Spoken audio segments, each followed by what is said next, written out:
চাঁপাইনবাবগঞ্জ সীমান্তে গাছ ও ফসল কাটা নিয়ে শনিবারের সংঘর্ষের পর এখনো থমথমে পরিস্থিতি। এ বিষয়ে বিস্তারিত জানাতে সরাসরি যুক্ত হচ্ছেন সহকর্মী তারেক রহমান। তারেক, সীমান্তে এখন পর্যন্ত সর্বশেষ পরিস্থিতি কি এবং কি তথ্য আছে আপনার কাছে, জানাবেন। জি, তো আমি এই মুহূর্তে আছি কিন্তু গতকাল যে জায়গাটাতে সংঘর্ষ হয়েছিল, যে সীমান্তের আমি কিরণগঞ্জ প্রান্তে আছি। আপনি দেখতে পাচ্ছেন আমার পিছন দিকে কিন্তু কিছু কৃষক এসেছে, তাদের জমিতে কাজ করছে। কাজ করার মধ্যেও কিন্তু তাদের মধ্যে একটা চাপা আতঙ্ক বিরাজ করছে। তো আমি কয়েকজন কৃষকের সাথে কথা বলেছিলাম, একেবারে শূন্য লাইনের আশপাশে যে কৃষকগুলার জমি আছে, ফসল আছে, তারা কিন্তু সে সীমান্তে যেতে ভয় পড়ছে। আপনাকে যদি একটু বলে রাখি, গতকাল সকাল 11:15টার দিকে চৌকা এবং কিরণগঞ্জ সীমান্তের মাঝামাঝি স্থানে ভারতীয় নাগরিকরা ভারতীয় বিএসএফ সদস্যদের সহযোগিতায় বাংলাদেশের অভ্যন্তরে প্রবেশ করে তারা আম গাছ কেটে কিছু ফসল নষ্ট করে ফেলে। এটা নিয়ে কিন্তু বাংলাদেশের কয়েকজন কৃষক এটার প্রতিবাদ করলে ভারতীয় নাগরিকরা বিএসএফ এর সহযোগিতায় বাংলাদেশের নাগরিকদের উপর হামলা চালায়। এতে কিন্তু 5 থেকে 6 জন বাংলাদেশি নাগরিক এবং একজন বিজিবি সদস্য আহত হয়। আমরা একটু কথা বলতে চাই স্থানীয় একজন বাসিন্দা, যার একেবারে সীমান্তে সীমান্তে জমি আছে। যে আপনি একটু আমাদেরকে বলবেন, আপনার তো সীমান্তে জমি আছে, আপনাদের কি দেখলেন? আপনারা যেতে পারছেন কিনা, কাজ কাম করতে পারছেন কিনা? জি, আপনার আগামীকাল সকাল 11টার দিকে আমাদের কৃষকেরা কাজ করতে গেছিল জমিতে।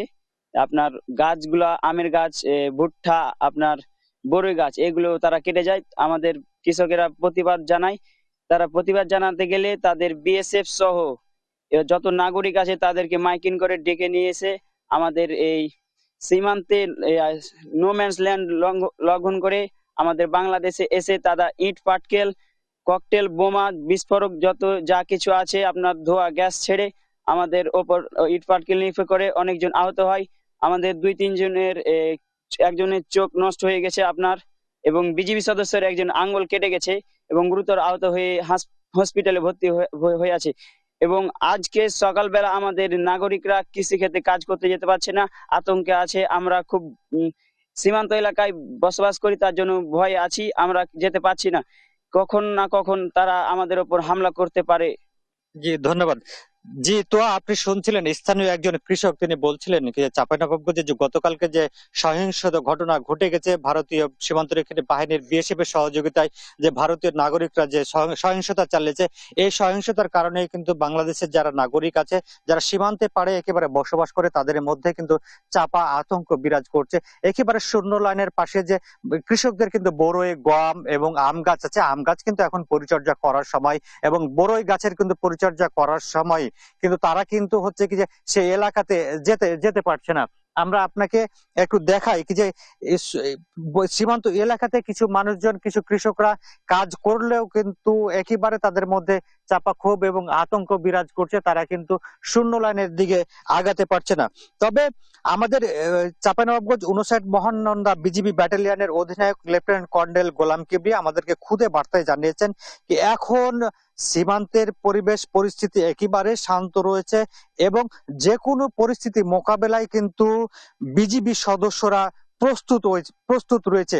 আমরা যে বিষয়টি দেখতে পেয়েছি সকাল থেকে এসে যে ভারতে একবারে কাঁটাতারের পাশেই কিন্তু ভারতীয় বিএসএফ সদস্যরা টহল দিচ্ছে, তাদের বেশ কিছু গাড়ি রাখা আছে এবং তারা কিন্তু অতিরিক্ত সদস্য মোতায়েন করেছে বলে আমরা একটি সূত্রে জানতে পেরেছি এবং আমরাও এখান থেকে কিন্তু দেখতে পাচ্ছি তারা কিন্তু টহল দিচ্ছে।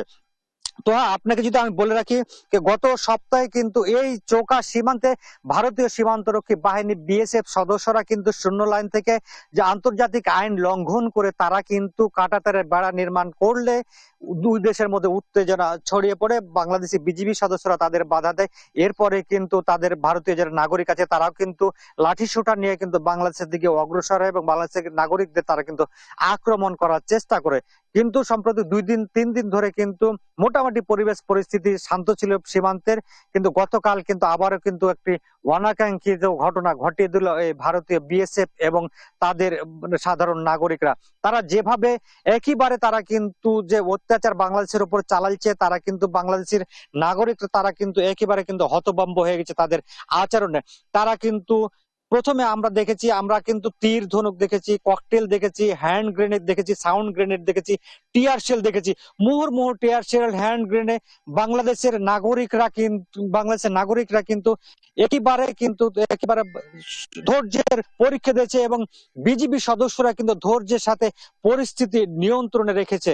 বাংলাদেশের বিজিবি সদস্যরা যদি তাদের উস্কানিতে পা দিত, বাংলাদেশের নাগরিকরা যদি ভারতীয়দের উস্কানিতে পা দিত, তাহলে কিন্তু আরো বড় ধরনের সহিংসতা ঘটতে পারত বলে আমাদেরকে স্থানীয় এবং বিজিবি সদস্যরা জানিয়েছেন। তবে বিজিবি যেহেতু এখন পর্যন্ত পরিবেশ পরিস্থিতি নিয়ন্ত্রণে রেখেছে, বাংলাদেশের নাগরিকরা কিন্তু ধৈর্যশীল, অনেক ধৈর্য ধরে তারা কিন্তু এই পরিস্থিতি মোকাবিলা করছে। তারা এখন মাঠে কাজ করছে, তবে শূন্য লাইনের দিকে, যে ভারতীয় অংশের দিকে কাছাকাছি যে বাংলাদেশের জমিগুলো আছে, সেই জমিতে কিন্তু তারা চাষাবাদ করতে যেতে পারছে না বলে এখানকার কৃষকরা জানিয়েছেন। তবে তবে আমাদেরকে অপেক্ষা করতে হবে।